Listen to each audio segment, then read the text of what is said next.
नमस्कार। चलिए आज बात करते हैं बिहार की राजनीति की, और वो भी सीधे मुजफ्फरपुर जिले की औराई विधानसभा सीट की। 2025 के चुनाव ने यहाँ सब कुछ बदल दिया है। कैसे? आइए इसी पर एक नजर डालते हैं। तो सबसे बड़ा सवाल यही है, औराई की कमान अब आखिर किसके हाथ में है? चुनावी दंगल खत्म हो चुका है, तो चलिए देखते हैं कि सत्ता की चाबी किसे मिली। देखिए, आगे बढ़ने से पहले ये समझना जरूरी है कि आखिर औराई है क्या।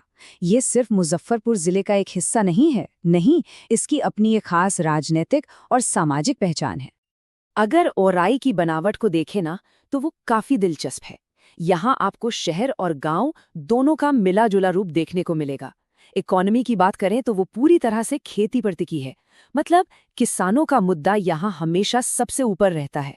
और पॉलिटिक्स, यहाँ का सारा खेल ओबीसी और ईबीसी वोटर्स के इर्द गिर्द घूमता है। वही तय करते हैं कि कौन जीतेगा। और हाँ, यहाँ के लोगों के लिए जो सबसे बड़े मुद्दे हैं वो हैं बाढ़, टूटी फूटी सड़कें और अच्छी पढ़ाई लिखाई का इंतजाम। तो अब आते हैं सीधे मुद्दे पर। 2025 के चुनाव में हुआ क्या? आखिर औराई के लोगों ने अपना नया नेता किसे चुना? और जनादेश आ चुका है। औराई की जनता ने 2025 में अपना भरोसा जताया है भारतीय जनता पार्टी यानी बीजेपी के उम्मीदवार राम निषाद पर। जी हाँ, अब वही है इस इलाके के नए विधायक। और ये जीत कोई छोटी मोटी जीत नहीं थी, काफी प्रभावशाली थी।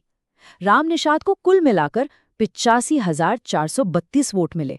ये आंकड़ा अपने आप में दिखाता है कि लोगों का समर्थन कितना तगड़ा था। सिर्फ जीत नहीं, बल्कि ये एक बहुत बड़ी जीत थी। उन्होंने अपने सबसे करीबी उम्मीदवार को 25,123 वोटों के एक बड़े अंतर से हराया। मतलब इसमें किसी शक की कोई गुंजाइश ही नहीं छोड़ी। और जब आप वोट शेयर के इन आंकड़ों पर नजर डालेंगे तो कहानी और भी साफ हो जाती है। राम निषाद और उनके मुख्य प्रतिद्वंदी के बीच का फासला देखिए, कितना बड़ा है। ये एक बिल्कुल साफ एक तरफा जनादेश है। तो सवाल उठता है कि इस बड़ी जीत के पीछे की वजह क्या थी। देखिए, मोटे तौर पर 4 बड़े कारण थे। पहला, ओबीसी और ईबीसी वोटों का एक मुश्त होकर बीजेपी को मिलना। दूसरा, बीजेपी का जो जमीनी संगठन है वो बहुत मजबूत है। तीसरा, राम निषाद खुद लोकल मुद्दों से गहराई से जुड़े हुए हैं।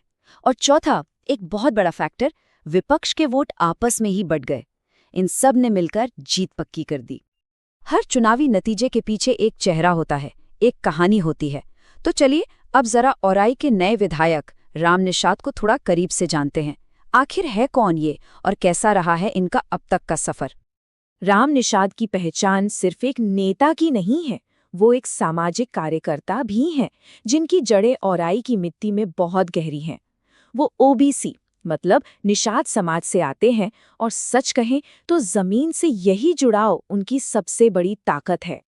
उनका पॉलिटिकल करियर एकदम ग्रास रूट लेवल से शुरू हुआ।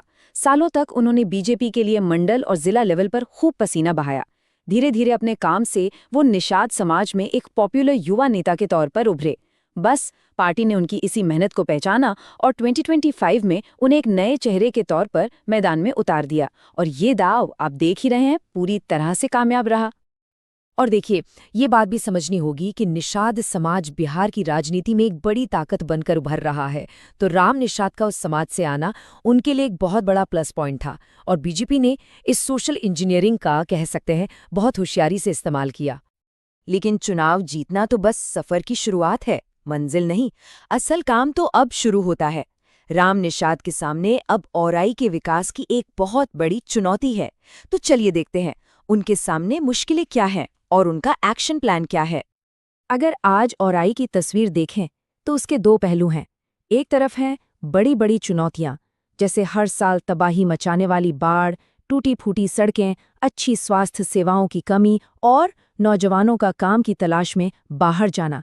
लेकिन दूसरी तरफ उम्मीद भी है। उनका एक्शन प्लान कहता है कि नदियों पर तटबंध मजबूत किए जाएंगे, सड़कें चौड़ी होंगी, हेल्थ सेंटर बढ़ाए जाएंगे और रोजगार के मौके बनाए जाएंगे। पर असली सवाल तो यही है कि क्या ये वादे जमीन पर उतर पाएंगे। तो कुल मिलाकर राम निषाद के कंधों पर एक बहुत बड़ा जनादेश है, और उससे भी बड़ी हैं जिम्मेदारियां।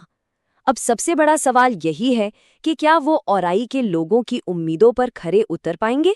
खैर, इसका जवाब तो